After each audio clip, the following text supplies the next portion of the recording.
बिहार में एसआईआर को लेकर जारी हो हल्ले के बीच महागठबंधन की सियासत में दरार सी नजर आने लगी है। पिछले कुछ दिनों के घटनाक्रम की कड़ियों को जोड़कर देखा जाए तो गठबंधन के दल एक दूसरे के साथ उस शिद्दत से खड़े नजर नहीं आ रहे हैं जितना उन्हें होना चाहिए। महागठबंधन के घटक दलों की बात कहें तो इन दिनों सबके सुर भी अलग अलग ही नजर आ रहे हैं। ऐसे में आशंका जताई जा रही है कि सीट बंटवारे के मुद्दे पर इनके बदले बदले सुर अपने अलग अलग राग में तब्दील हो सकते हैं। नमस्कार, आप देख रहे हैं यंग भारत न्यूज और मैं हूं दीपक गौड़। बिहार में पल पल बदलते सियासी घटनाक्रम के बीच महागठबंधन के घटक दलों को लेकर ताजा अपडेट सामने आया है। यह अपडेट और तेवर आए हैं विकासशील इंसान पार्टी यानी वीआईपी के प्रमुख मुकेश सहनी की ओर से। असल में मुकेश सहनी जो इस बार महागठबंधन में 60 सीटें और डिप्टी सीएम का पद मांग रहे हैं, उन्होंने पिछले दिनों अपनी मांग को लेकर थोड़ी नरमी सी दिखाई थी, लेकिन एक बार फिर से वीआईपी पार्टी के प्रमुख सहनी ने महागठबंधन के साथ रहते हुए 60 सीटों पर ही चुनाव लड़ने की हुंकार भरी है। उन्होंने इसे लेकर एक्स पर एक पोस्ट की है जिसमें उन्होंने अपना एजेंडा 1 और एजेंडा 2 शेयर किया है। उन्होंने ऐलान किया है कि वो 60 सीटों पर ही चुनाव लड़ेंगे, जबकि अपने दूसरे एजेंडे में उन्होंने साफ लिखा है कि इस बार की सीटों में से वो 50% सीटें SC/ST और अति पिछड़ा को देंगे। इससे इतर इस बार भाकपा माले भी इस बार सीटों को लेकर मुखर नजर आ रही है। उन्होंने भी करीब 45 सीटों की दावेदारी पेश की है। अगर बात कांग्रेस की करें तो पप्पू यादव के साथ आने के बाद से कांग्रेस के तेवर भी थोड़े तल्खी नजर आ रहे हैं। कांग्रेस भी 70 सीटों पर ही अड़ी हुई है। ऐसे में सवाल उठता है कि 243 सीटों वाली विधानसभा में अगर इन तीनों के मिलाकर 175 सीटें मिलती हैं तो क्या राजद मात्र 68 सीटों पर ही सियासी मैदान में उतरेगी? मुद्दा गर्म इसलिए भी कहा जा रहा है क्योंकि कोई भी सीटों के मामले में अपना रुख नरम करता नजर नहीं आ रहा है। ऐसे में महागठबंधन में सीट बंटवारे के फार्मूले को बनाने में राजद को कड़ी मशक्कत करनी पड़ेगी। बहरहाल इस बार क्या होगा वीआईपी पार्टी का रुख और सीट बंटवारे को लेकर उनकी पोस्ट को लेकर क्यों महागठबंधन की सियासत गरमाने लगी है, इस मुद्दे पर बात करने के लिए हमारे साथ जुड़ रहे हैं पटना से हमारे कंसल्टिंग एडिटर प्रमोद मुकेश जी और वीआईपी पार्टी के प्रवक्ता डॉक्टर सुनील कुमार सिंह जी। आज इस मुद्दे पर बात करने के लिए हमारे साथ हैं विकासशील इंसान पार्टी के प्रवक्ता डॉक्टर सुनील जी और हमारे कंसल्टिंग एडिटर प्रमोद मुकेश जी। सुनील जी, आप दोनों का स्वागत है। जी, पहला सवाल सुनील जी आपसे, आज आपने अपना पहला एजेंडा जारी कर दिया है 60 सीटों पर लड़ने का। अब से पहले इस तरह की बातें तो थी, पर आधिकारिक रूप से आपने अपने जो आपके प्रमुख हैं उन्होंने, मुकेश जी ने आज अपने एक्स पर 60 सीटों का ऐलान कर दिया है। क्या कहेंगे? देखिए, कोई इसमें नयापन नहीं है।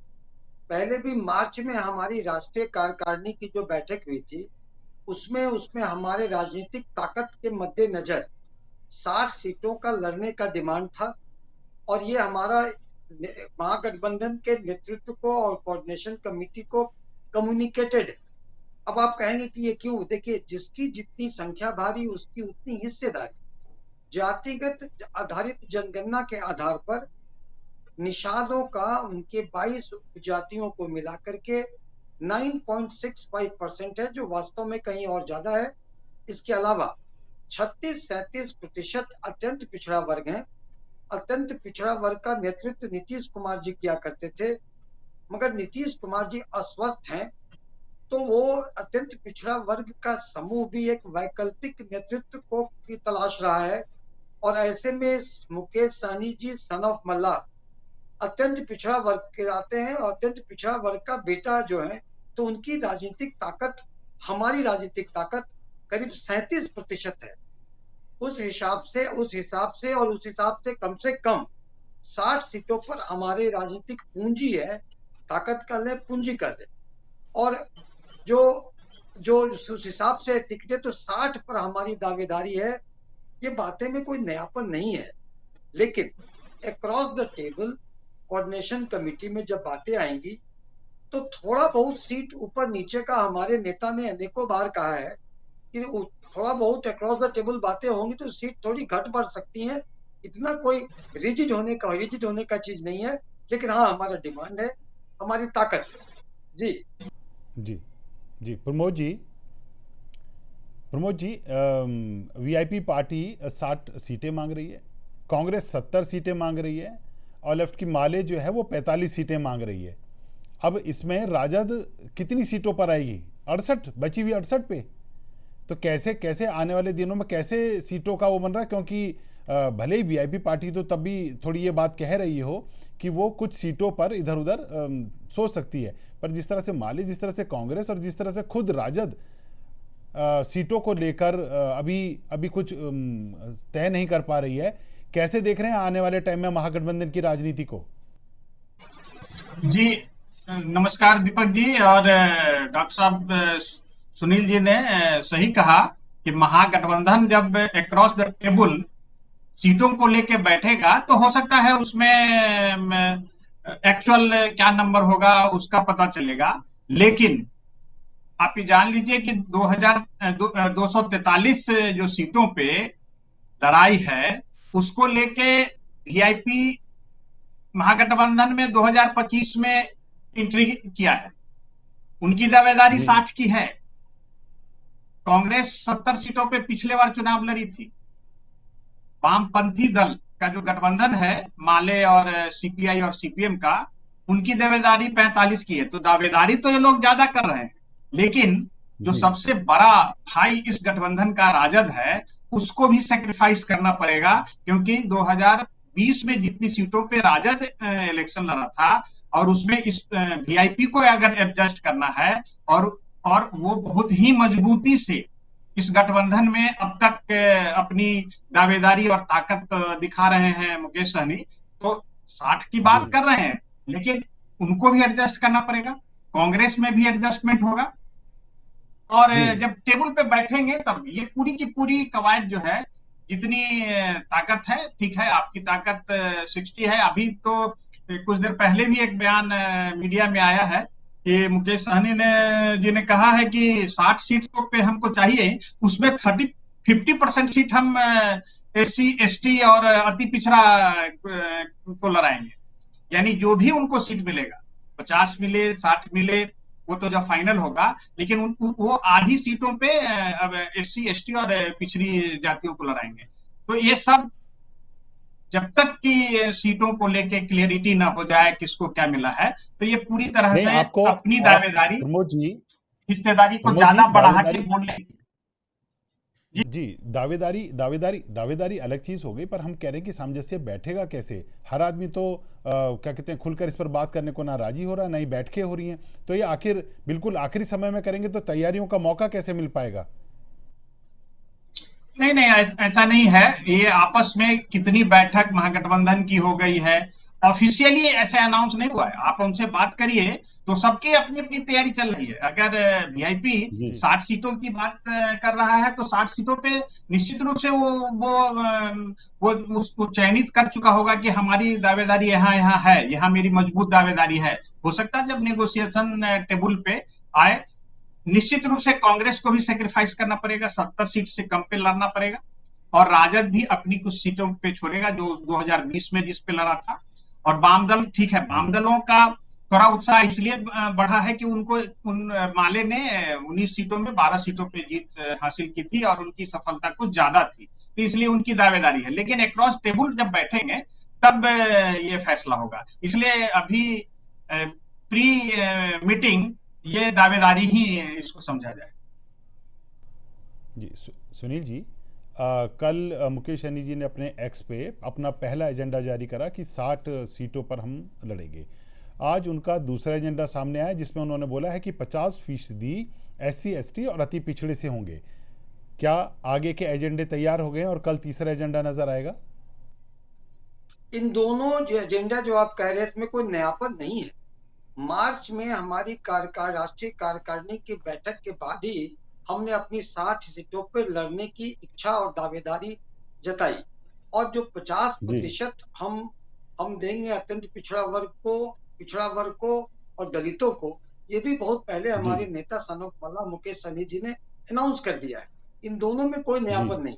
हमारे यहाँ जो आपने जी कहा कि भाई कोऑर्डिनेशन कमेटी की लगातार बैठकें चल रही हैं, उसके अध्यक्ष जी तेजस्वी यादव जी, यहाँ तक कि जी सारे कार्यकर्ताओं के, महागठबंधन के घटक दल के कार्यकर्ताओं का बूथ लेवल, पंचायत स्तर, जिला स्तर तक भी सामंजस्य बैठाया जा रहा है। इसके विपरीत जी अगर एनडीए का देखें तो एनडीए में सर फुटबॉल जारी है, कोई तारतम्य नहीं है, सभी हवा हवाई है और कोई कमिटी नहीं बनी है। इसलिए उधर देखें, हमारे यहाँ चीजें काफी क्लियरिटी के साथ है, स्पष्ट है, दावेदारी अपनी होती है। ये आदमी का दावेदारी होना है, क्रॉस द टेबल वो दावेदारी पेश करेंगे। जैसे कि कांग्रेस का, कांग्रेस में देखिए जहां हम लोग इंडिपेंडेंटली भी लड़े थे, पहले अलग भी लड़े थे, अकेले लड़े थे, तो जहां बोचा में हमें 30,000 वोट आया, वहां कांग्रेस को 1300 वोट आता था। तो कांग्रेस आज के दिनों में राष्ट्रीय स्तर पर भले भाजपा का ऑल्टरनेटिव है, लेकिन बिहार के स्तर पर हमारी राजनीतिक पूंजी कांग्रेस से ज्यादा है। नहीं, जैसे आप एनडीए पे आरोप लगा रहे हैं कि उनका अभी संगठित नजर नहीं आ रहे, कुछ ऐसा ही आरोप वो भी लगा रहे हैं कि महागठबंधन में दरार आ रही है। हर आदमी इतनी सीटों की मांग कर रहा है कि वो मांगों के चक्कर में और सीटों के चक्कर में ही महागठबंधन आने वाले टाइम में हो सकता है कि उसमें टूट नजर आए। जिस तरह से आपकी पार्टी ने बोला है कि आपको 60 सीटें चाहिए और डिप्टी सीएम का पद चाहिए, इसी तरह से माले ने भी 45 सीटों पर दावेदारी ठोक दी है। कांग्रेस अड़ा हुआ है पप्पू यादव के जाने के बाद कि 70 सीटें उन्हें चाहिए। तो ये झुकेगा कौन, क्या होगा, ये तो आने वाला वक्त बताएगा। पर मुकेश सैनी जी आगे की रणनीति इससे इतर भी कुछ बना रहे हैं या महागठबंधन फिक्स हो गया है और उसी में एडजस्ट होंगे? देखिए, आज के दिन और महागठबंधन में पूरी मजबूती के साथ वीआईपी पार्टी है और वीआईपी पार्टी के नेता सुप्रीमो आदरणीय मुकेश सहनी जी ने स्पष्ट कहा है कि वो महागठबंधन के साथ हैं और डिप्टी सीएम का पद उन्हें मिलेगा। इसका कोई दूसरा दावेदार किसी ने प्रतिकार नहीं किया है, कोई नई बात नहीं है। जब किसी घटक दल के नेतृत्व ने प्रतिकार न किया तो इसको स्वीकृति माना जाएगा। और अभी हाल के नहीं, दिनों में उसको बता स्वीकार दें जी जी सुनील जी, उस पे कोई प्रतिक्रिया ही नहीं दी है तो उसे अभी स्वीकार भी कैसे माना जा सकता है? आने वाले समय में यह भी बोला जा सकता है हमारी तो उस पर कोई प्रतिक्रिया ही नहीं आई थी, तो उसे स्वीकार कैसे माना जा सकता है? Either every coin is a two sides, या तो हेड होता है या टेल होता है। तो अभी जब कुछ तय ही नहीं हुआ है तो उसे सही कैसे मान लिया जाए कि वो उस पर स्वीकृति है? देखिए, महागठबंधन को परिवार माने, परिवार के सदस्य ने कोई कुछ एक ने कुछ कहा और अन्य ने उसका प्रतिकार नहीं किया, उसका खंडन नहीं किया, तो परिवार ऐसे ही चलता है, इसको स्वीकृति ही माना जाएगा। ये कोई ऐसे नहीं है कि कोई दूसरा देश है, एक परिवार है। महागठबंधन के कोऑर्डिनेशन कमेटी में लगातार मीटिंग होती है और कोऑर्डिनेशन कमेटी में जब ये बातें आती हैं तो किसी का मत भिन्नता होगा, किसी का मतांतर होगा, तो व्यक्ति स्पष्ट करेगा। किसी तरह का मतांतर नहीं है, तो हम ये मान लें कि सर्वसम्मति से ये फैसला माना जाएगा और आज के दिनों में उसमें कोई दूसरा दावेदार कोई किसी नहीं है। और तेजस्वी यादव मुख्यमंत्री जो है वो भी बोलते हैं कि मुख्यमंत्री हैं। आप लोग मीडिया का उपज है कि अभी कांग्रेस ने अनाउंस नहीं किया है, लेकिन कोई दूसरा प्रतिद्वंदी हो तो, कोई दूसरा उनके समानांतर खड़ा हो तो, उनके अलावा कोई चेहरा हो तो, इसलिए इन चीजों का एनडीए बतंगड़ बनाना चाहती है। लेकिन ये चीजें स्पष्ट हैं, सीटों का चीजों में लगातार डिस्कशन जारी है। कुछ चीजों पे कहीं कहीं पर फैसले होने बाकी हैं, लेकिन क्रॉस द टेबल बैठने में सारी चीजें स्मूथली सॉल्व कर ली जाएगी, कहीं कोई दिक्कतें नहीं आएगी। थोड़े बहुत सीट के ऊपर नीचे से सारे घटक दल उसको मानेंगे और सौहार्दपूर्ण वातावरण में होगा और सारे घटक दल के नीचे कार्यकर्ता बूथ स्तर तक, पंचायत स्तर तक, जिला स्तर तक, प्रदेश स्तर तक पूरे सामंजस्य से काम करेंगे और एनडीए का बिखराव स्पष्ट दिख रहा है और हम में प्रचंड बहुमत से हम शासन में आएंगे, हम सरकार में आएंगे। जी, जैसा आपने अभी कहा कि एनडीए बिखराव में है। जी प्रमोद जी, पहले आप कुछ कहना चाह रहे हैं? जी हाँ, मैं डॉक्टर साहब से पूछना चाह रहा था कि जिस ढंग से महागठबंधन में वीआईपी का रुख कांग्रेस के प्रति जिस ढंग से है कि कांग्रेस देश की सबसे बड़ी पार्टी में से एक, इतने दिनों तक सत्ता में रही और आप उसके बिहार में जो उसके वजूद हैं उस पे ही और उसकी ताकत पे आप सवाल उठा रहे हैं कि उससे हमारी पार्टी या मेरा संगठन बना है, अगर इस माइंडसेट से अगर जी रहेंगे तो क्या टेबल पे आप ये नेगोशिएशन नेगोशिएशन हो हो पाएगा। पाएगा? जी नहीं नहीं, देखिए की ताकत हम नजर रहे हैं का एक अहम हिस्सा है, और हम लोग कोऑर्डिनेशन कमेटी में मिलते हैं। वो नहीं, मैं राजनीतिक पूंजी की बात कर रहा हूं। अगर देश स्तर पर जाएंगे तो हम अगले लोकसभा चुनाव में एनडीए की सरकार केंद्र में भी उखाड़ फेंकेंगे। तो वहां हमारे आदरणीय मुकेश सन्नीमाला तो नेतृत्व नहीं करेंगे ना, वहां तो राहुल गांधी जी करेंगे। तो केंद्र स्तर पर सबसे बड़ी पार्टी है, उसका हम सम्मान करते हैं। हम राज्य की बात करते हैं, तो हर जगह के जो उसके मायने अलग अलग होते हैं। अगर हम घटक दल के साथ हैं तो हम केंद्र में भी साथ रहेंगे और राज्य स्तर में भी साथ रहेंगे। तो वहां तो उन्हें हम बलवान मान रहे हैं, ताकत उनकी मान रहे हैं, यहाँ हमारी भी ताकत वो माने। बस ये किसी के प्रति कोई नकारात्मक भाव या प्रतिस्पर्धा का भावना नहीं है। अगर राजनीतिक पूंजी अगर नहीं जानेंगे तो हम लोग अपनी पूंजी को सशक्त करके किस तरह लोकतंत्र के चुनाव में जाएंगे। तो पूंजी के बारे में बताना, राजनीतिक पूंजी के बारे में जानना, ये कोई खराब बात थोड़ी है। जी सुनील जी, जैसा जैसा महागठबंधन के लिए मुकेश सैनी एक की फैक्टर हैं, वैसे ही एनडीए के लिए चिराग पासवान को भी कहा जा रहा है। आप महागठबंधन से बंधे हुए हैं, ऐसा आपका कहना है। और आज सुबह जो चिराग पासवान ने नीतीश कुमार को फिर कहा, हालांकि कल उन्होंने दुख जताया था और आज उन्होंने फिर अपना रुख बदलते हुए कहा कि नीतीश कुमार के नेतृत्व में ही एनडीए ऐतिहासिक जीत दर्ज करने जा रही है। क्या कहेंगे चिराग पासवान के इस रुख को? देखिए, चिराग पासवान जी का रुख ये कोई नया नहीं है। चिराग पासवान पहले भी बोले हैं कि हमें बिहार बुला रहा है, हम बिहार से चुनाव लड़ेंगे। फिर वो खंडन किए, फिर वो उन्होंने कहा कि हम 243 सीट पर लड़ेंगे। फिर उस बात पर उसकी उन्होंने सफाई दी। अब उन्होंने कहा कानून व्यवस्था पर, नीतीश सरकार पर कड़े शब्दों में टिप्पणी की। अब वो कह रहे हैं आस्था जी है, तो अब कहिए ऐसा वो क्यों कह रहे हैं। देखिए, चिराग पासवान जी आदरणीय रामविलास पासवान जी के पुत्र हैं, और रामविलास पासवान जी मौसम वैज्ञानिक के रूप में जाने जाते हैं। तो चिराग पासवान जी भी मौसम वैज्ञानिक हैं। इन्हें एहसास हो रहा है कि एनडीए के साथ रहने पर इनकी लुटिया डूब जाएगी, और इन्हें कहीं ना कहीं एहसास हो रहा है कि एनडीए सरकार नहीं आने वाली है। इसीलिए वो मौसम वैज्ञानिक की तरह वो अपने वक्तव्य देके अपना रास्ता दूसरे तरफ भी खुला रखना, अपना विकल्प खुला रखना चाहते हैं। और अदर हैंड पर एनडीए में वो पॉलिटिकल ब्लैकमेल करना चाहते हैं, ताकि उन्हें सीट ज्यादा मिले। अभी की बात यह है कि वो भाजपा के एजेंट के रूप में जदयू को उन्होंने डैमेज किया। फलतः क्या हुआ, उनकी एक भी सीट यहाँ नहीं, अभी एमएलए नहीं है, एक भी सीट एमएलए नहीं है। तो अब उन्हें कैसे मिलेगा सीट? तो ये तरह करके, ये सब करके पॉलिटिकल ब्लैकमेल कर रहे हैं। लेकिन अंततः उन्हें एहसास होगा कि उनकी सरकार कोई पॉलिटिकल ब्लैकमेल कर रहे। जब एनडीए की सरकार ही नहीं आएगी तो आगे उनकी बात क्या बनेगी। एक मौसम वैज्ञानिक की तरह वो अपने रुख को दोनों तरफ खेल रहे हैं। यही उनका है, ताश की पत्ती दोनों तरफ खेल रहे हैं। और वो देखिए अंत में क्या करते हैं, कोई उन पर कोई डिपेंड नहीं कर सकता है। लेकिन हाँ, अगर वो आएंगे महागठबंधन में, उनका स्वागत है। देखिए, युवा जोड़ी जो है वो युवा तिकड़ी में बदल जाएगी। युवा जोड़ी तेजस्वी और मुकेश सहनी की है, युवा तिकड़ी में बदल जाएगी। और निश्चित बिहार को युवा तिकड़ी सुशासित और विकसित राज्य में करेगा, और बिहार देश का अग्रणी राज्य बनेगा, और बिहार का शुमार पूरे विश्व में होगा। क्या महागठबंधन इस तरह का कोई प्रस्ताव देने जा रही है या देना चाहिए?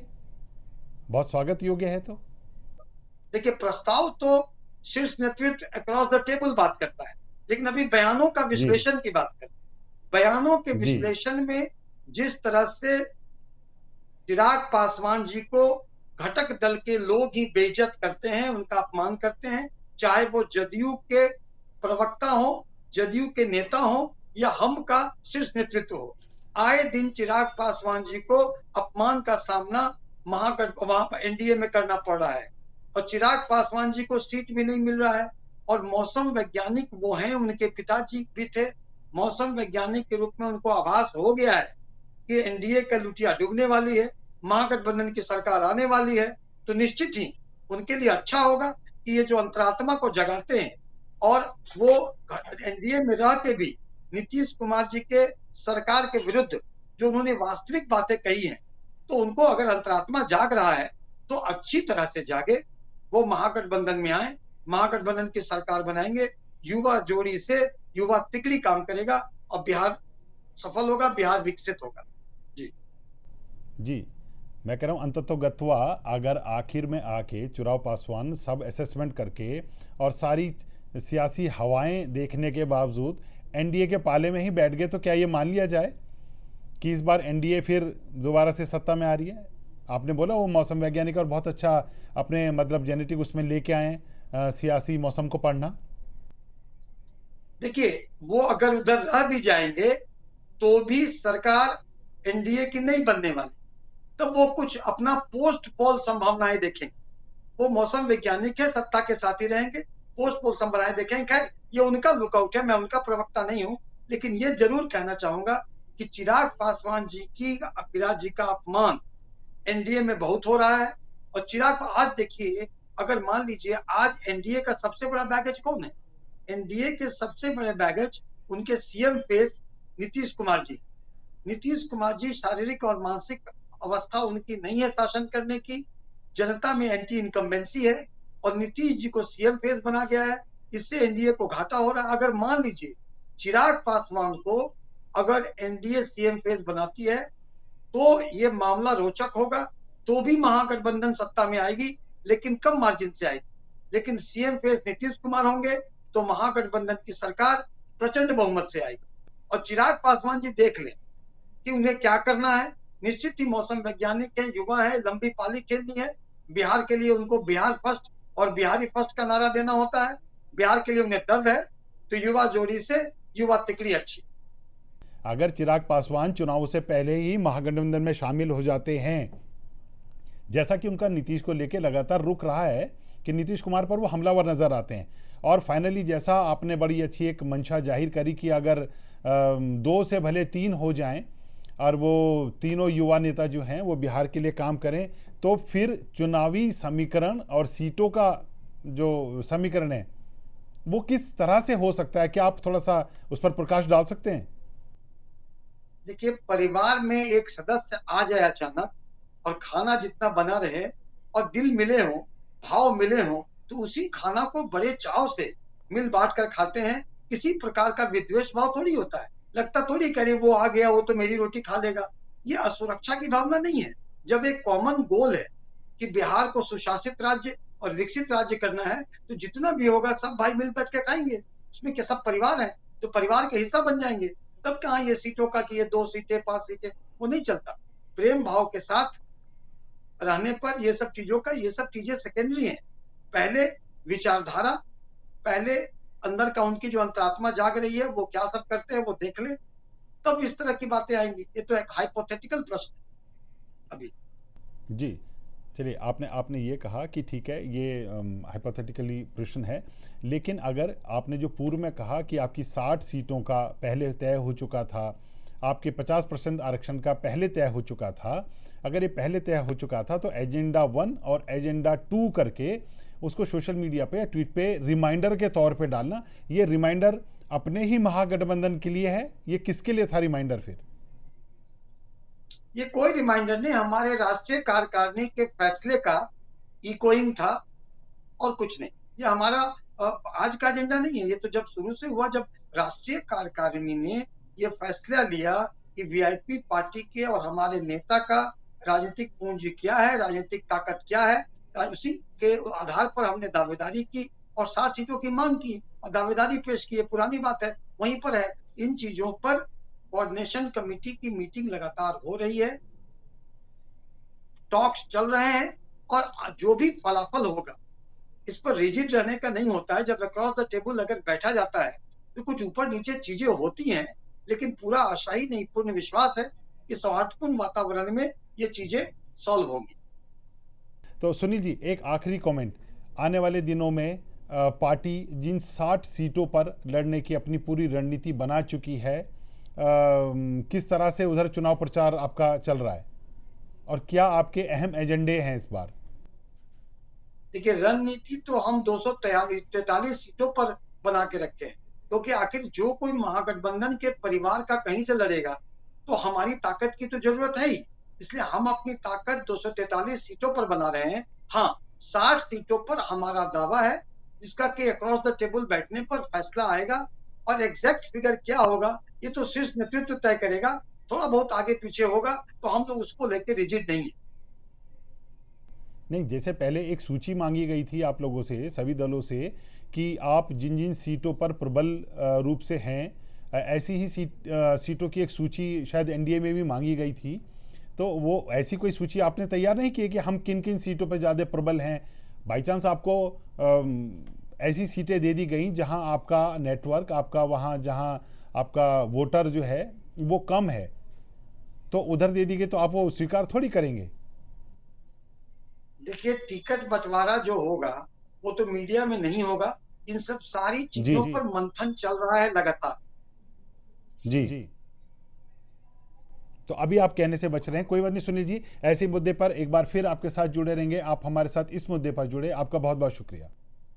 आपको ये वीडियो कैसा लगा हमें कमेंट बॉक्स में लिखकर जरूर बताएं, और इस तरह के वीडियो देखने के लिए जुड़े रहिए हमारे साथ। हम हैं यंग भारत न्यूज, सच के साथ।